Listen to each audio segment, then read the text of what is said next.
नमस्कार दोस्तों। कुंभ का मेला आस्था का एक ऐसा पर्व है जिसमें कि तकरीबन 50 करोड़ लोग शामिल हो चुके हैं। लोग अपने घर वालों के साथ, अपनी बीवी बच्चों और माँ बाप के साथ कुंभ का मेला देखने जाते हैं। कुंभ में पवित्र स्नान करते हैं, आस्था की डुबकी लगाते हैं।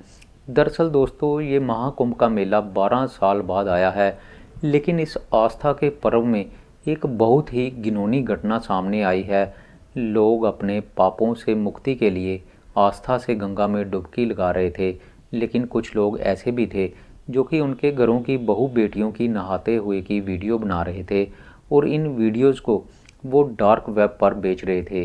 जी हाँ दोस्तों, सुनने में आपको थोड़ा अजीब लगेगा, लेकिन ये सच्चाई है। दूर दूर से लोग कुंभ के मेले में आए हुए थे।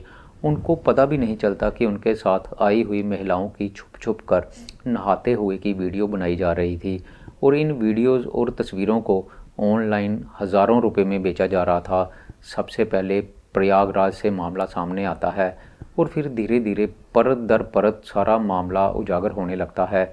दोस्तों, मैं आपको सारी कहानी सिलसिलेवार तरीके से सुनाऊंगा, लेकिन उससे पहले मेरी आपसे एक छोटी सी रिक्वेस्ट है कि अगर आप इस चैनल पर नए हैं तो चैनल को सब्सक्राइब कर दीजिएगा और वीडियो को लाइक कर दीजिएगा। तो चलिए दोस्तों, कहानी की तरफ आगे बढ़ते हैं। ये मामला उजागर कैसे होता है? दरअसल 17 फरवरी को गुजरात का एक पत्रकार, जिसका नाम होता है सागर पटोलिया, सोशल मीडिया पर एक वीडियो का स्क्रीनशॉट शेयर करता है जिसमें लिखा होता है कि गुजरात के एक हॉस्पिटल में महिलाओं के इंजेक्शन लगवाते हुए और कपड़े बदलते हुए की फ़ोटो यूट्यूब पर पोस्ट किए गए हैं। पोस्ट करने वाले लोग अपने टेलीग्राम चैनल पर लोगों को जुड़ने की अपील कर रहे थे। बताया जाता है कि ये वीडियो गुजरात के पायल हॉस्पिटल की होती है।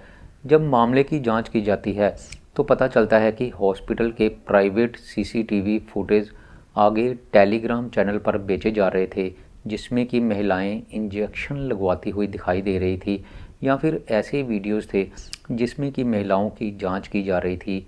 इन वीडियोस को टेलीग्राम चैनल पर बेचा जा रहा था। जांच पड़ताल करते हुए ऐसे टेलीग्राम चैनल पर महाकुंभ में नहाती हुई महिलाओं की आपत्तिजनक वीडियो और तस्वीरें भी देखने को मिलती है। Ganga river open bathing group, hidden bath video, open bath video जैसे कई ग्रुप कई नामों से बनाए गए थे और ये ग्रुप महिलाओं की आपत्तिजनक वीडियोस को हज़ारों रुपए में बेच रहे थे। मामला यहीं पर ख़त्म नहीं हो रहा था, बल्कि प्रयागराज में नहा रही महिलाओं के आपत्तिजनक वीडियोस यूट्यूब, फेसबुक और इंस्टाग्राम के चैनल पर भी उपलब्ध थे।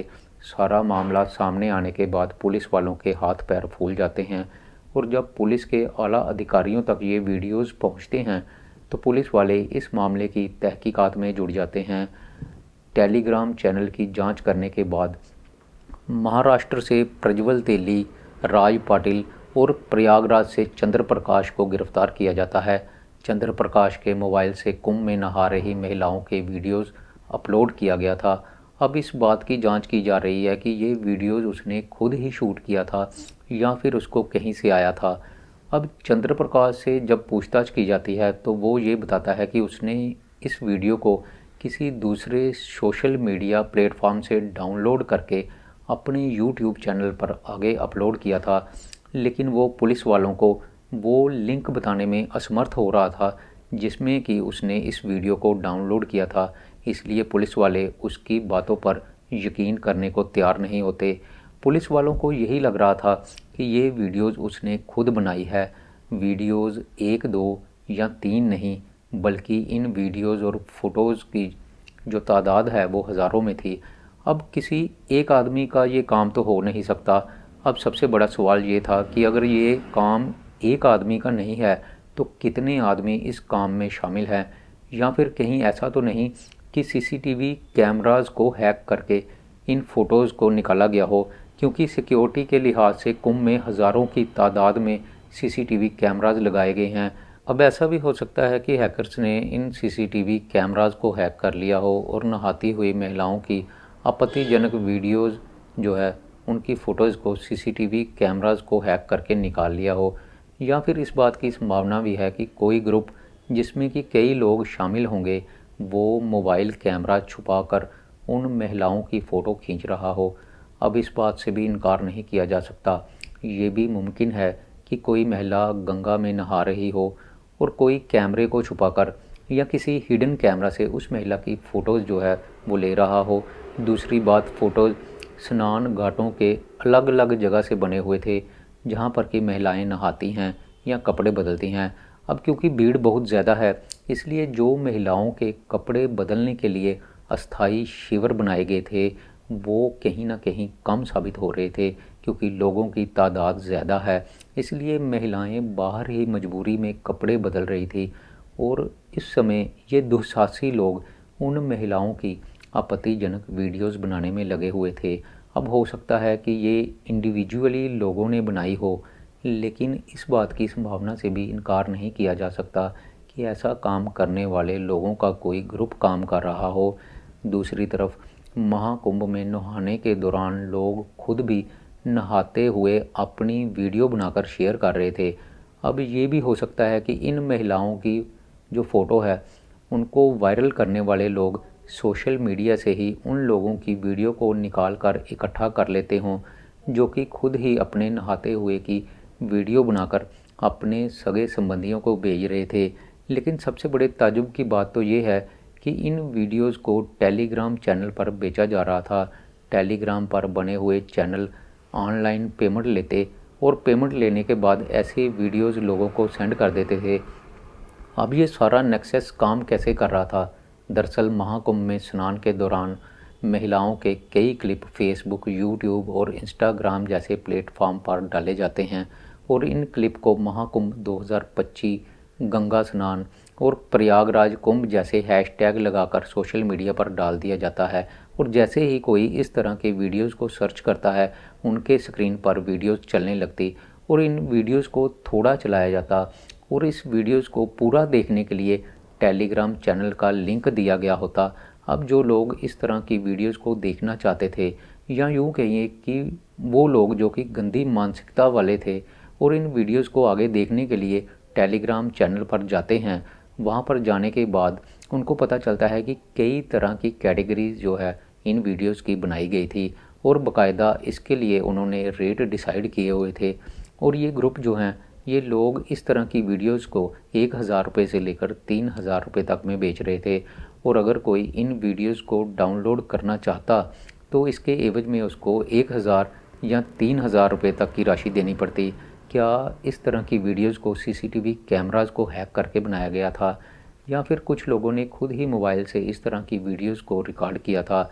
पुलिस की जांच के बाद तो ऐसा लग रहा है कि जैसे प्रयागराज के महाकुंभ में जो वीडियोस बनाई गई थी, इन वीडियोस को ऐसा लग रहा था जैसे कि ये मोबाइल के द्वारा बनाया गया हो। ये सीसीटीवी कैमरास की फुटेज नहीं लग रही थी, क्योंकि सीसीटीवी कैमरास जो होते हैं वो काफ़ी दूरी पर लगे होते हैं और इनके जो फ़ोटोज़ आते हैं उनका व्यू ऊपर से नीचे की तरफ होता है। लेकिन जो वीडियोस महाकुंभ की दिखाई जा रही थी, उन वीडियोस को देखने से ऐसा लग रहा था जैसे कि इनको मोबाइल के द्वारा जूम करके या फिर नज़दीक से ही खींचा गया हो। ये सीसीटीवी की फुटेज नहीं लग रही थी। इसका मतलब साफ था कि कई लोगों के ऐसे ग्रुप बने हुए हैं जो कि खुद ही मौका पाकर मोबाइल से नहाती हुई महिलाओं के फ़ोटो ले रहे थे और इन फ़ोटो को और इन वीडियो को टेलीग्राम पर खुलेआम बेचा जा रहा था। दूसरी तरफ टेलीग्राम पर उपलब्ध हॉस्पिटल में इंजेक्शन लगवा रही महिलाओं की वीडियोस को देखकर ये नहीं लग रहा था कि इन वीडियोस को किसी ने मोबाइल से रिकॉर्ड किया गया हो, बल्कि ऐसा लग रहा था कि अलग अलग जो हॉस्पिटल हैं जिनकी तादाद लगभग 100 से भी ज़्यादा होती है, यानी कि 100 से भी ज़्यादा हॉस्पिटल की वीडियोस को बेचा जा रहा था।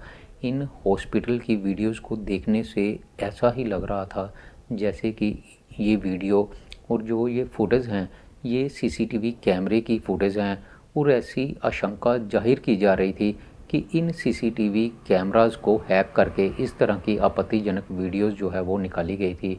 जब पुलिस वाले जांच करते हैं तो पता चलता है कि सीसीटीवी कैमरास के आईपी एड्रेस जो है वो रोमानिया और एटलांटा से हैक किए गए थे। दूसरी तरफ महाराष्ट्र से जिस शख्स को गिरफ्तार किया गया है, प्रज्वल अशोक, रोमालिया और अटलांटा के हैकर्स के संपर्क में था। ऐसे में इस बात की आशंका है कि बड़े पैमाने पर सीसीटीवी कैमरास के आईपी एड्रेस को हैक करके हॉस्पिटल से कपड़े बदलती हुई और अपनी चेकिंग करवाती हुई और इंजेक्शन लगवाती हुई महिलाओं की वीडियोस को बड़े पैमाने पर बेचने का एक रैकेट चलाया जा रहा था। अब एक तरफ तो हॉस्पिटल की वीडियोस को भी रैकेट के द्वारा चलाया जा रहा था, दूसरी तरफ प्रयागराज में गंगा में स्नान करती हुई महिलाओं के आपत्तिजनक वीडियोस को भी सुनियोजित तरीके से गिरोह के द्वारा संचालित किया जा रहा था। लेकिन दोनों में फ़र्क यही था कि प्रयागराज में नहा रही महिलाओं के आपत्तिजनक वीडियोस जो हैं वो मोबाइल के द्वारा शूट किए जा रहे थे और हॉस्पिटल में इंजेक्शन लगवाती हुई महिलाओं की जो वीडियोस मिली है वो सीसीटीवी कैमरास को हैक करके निकाले गए थे। और सबसे बड़े ताज्जुब की बात तो ये है कि इलाहाबाद हाई कोर्ट ने संगम के घाटों पर 100 मीटर के दायरे में वीडियोग्राफी और फोटोग्राफी पर प्रतिबंध लगाने के निर्देश दिए थे, लेकिन ऐसा हो नहीं सका। आप इसको पुलिस की लापरवाही कह सकते हैं। कोर्ट ने तो आदेश दिया था कि इन एरियाज़ में किसी भी तरह की वीडियोग्राफी या फोटोग्राफी ना हो, लेकिन इसके बावजूद भी वीडियोग्राफी और फोटोग्राफी बदस्तूर जारी थी। अगर कोर्ट के आदेशों का सख्ती से पालन किया गया होता तो आज ये स्थिति पैदा नहीं होती। लेकिन दूसरी तरफ पुलिस वाले अपने आप को क्लीन चिट देते हुए कह रहे थे कि बेशक कोर्ट ने 100 मीटर के दायरे में फ़ोटोग्राफी या वीडियोग्राफी को बैन किया था, लेकिन मोबाइल लेकर जाने पर कोई प्रतिबंध नहीं लगाया था। अब हज़ारों लाखों की भीड़ में कब कोई अपना मोबाइल निकाल कर वीडियो शूट करने लग पड़े तो उसको तो रोका नहीं जा सकता, क्योंकि भीड़ लाखों की थी। हाँ, अगर मोबाइल यहाँ तक ले जाने पर ही बैन लगाया गया होता तब तो हो सकता है कि इस तरह की घटना ना होती, लेकिन अगर मोबाइल ले जाने की सबको छूट मिली हुई थी तो हम लाखों की भीड़ में किस किस को रोक सकते थे। बहरहाल दोस्तों, इस मामले में पुलिस वाले चाहे अपने आप को क्लीन चिट दे रहे हों और कोर्ट भी इतना कहकर अपना पल्ला झाड़ रही हो कि हमने तो 100 मीटर के दायरे में फ़ोटोशूट पर प्रतिबंध लगाया था, लेकिन फिर भी जो महिलाओं की गरिमा के साथ किया गया, क्या इस तरह के रैकेट में शामिल लोग माफ़ करने लायक हैं? क्या इन लोगों के दिल में कानून का कोई डर नहीं है? दोस्तों, ऐसे कामों के लिए सख्त से सख्त सज़ा होनी चाहिए ताकि कोई भी इस तरह का काम करने से पहले 100 बार सोचे।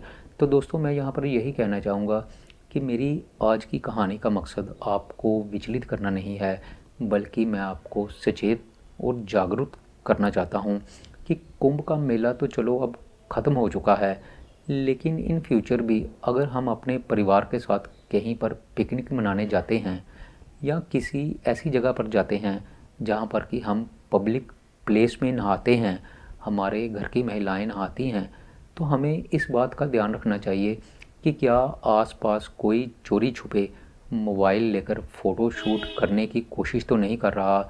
दूसरा, हमें खुद भी अपने या अपने फैमिली मेम्बर्स की नहाते हुए की फ़ोटो नहीं खींचनी चाहिए और अपने रिश्तेदारों को या अपने रिलेटिव्स को शेयर नहीं करनी चाहिए। तो दोस्तों, मेरी आज की ये कहानी यहीं पर ख़त्म होती है। मैं फिर आऊँगा आपके लिए एक नई कहानी लेकर। तब तक के लिए नमस्कार, शुक्रिया।